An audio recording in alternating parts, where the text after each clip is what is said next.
Në vigjilje të 82 vjetorit të konferencës së Bujanit, përfaqësues nga organizata veteranëve të luftës antifashiste nacional-çlirimtare kanë vizituar sot Bujanin.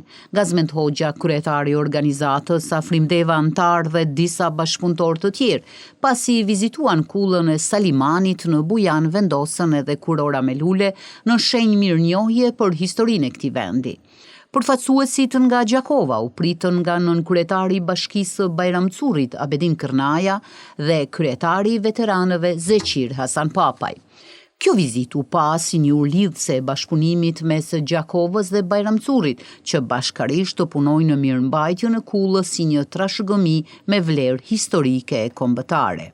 E njohur si vendi ku mbajt konferenca Bujanit, kulla Salimanit në fshatin Bujan të Tropojës, është ndërtuar në shekullin 18. Aty u nënshkrua një rezolutë që Kosovës i njitët të drejtën e vetëvendosjes deri në bashkimin me Shqipërinë.